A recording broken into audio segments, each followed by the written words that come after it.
Assalamualaikum! Hello everyone! For today's video ay magluluto tayo ng fish curry. Napakasimple lang ang ating gagawing fish curry. So paano renew lang ang aking video hanggang sa dulo.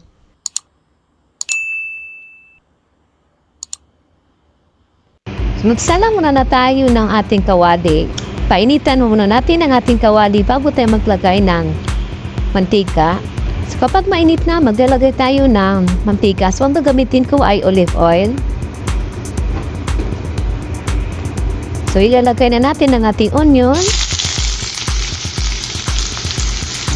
Then igisa natin ang ating onion hanggang sa hindi mag-light brown.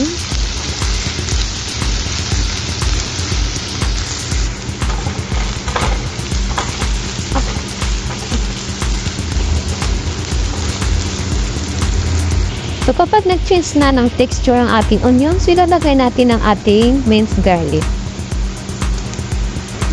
So igisa natin ang ating minced garlic hanggang sa hindi lumabas ang kanyang amoy.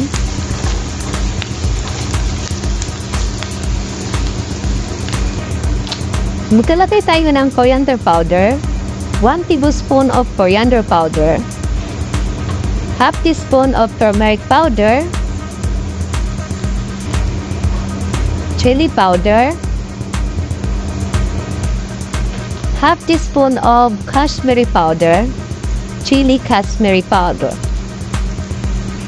Yun, ilagay natin ang ating minced ginger.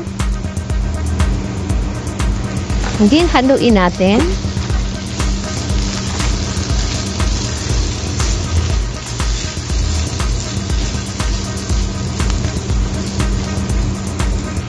Then maglalagay tayo ng 1 glass of water.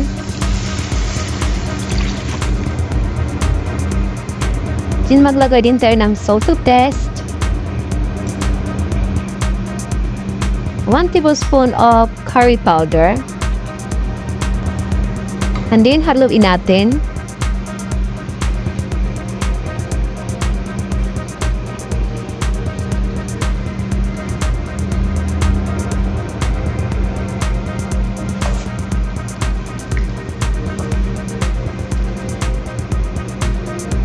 Maglalagay tayo ng curry leaves.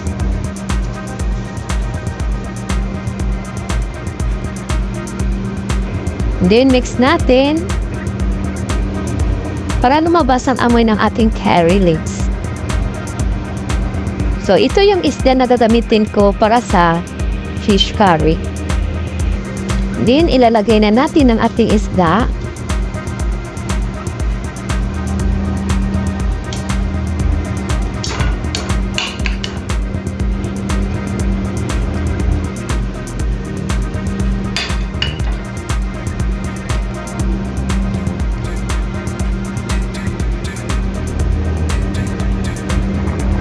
Papan natin ng mga 10 minutes. Then, i-check natin. Maglalagay tayo ng tamarind.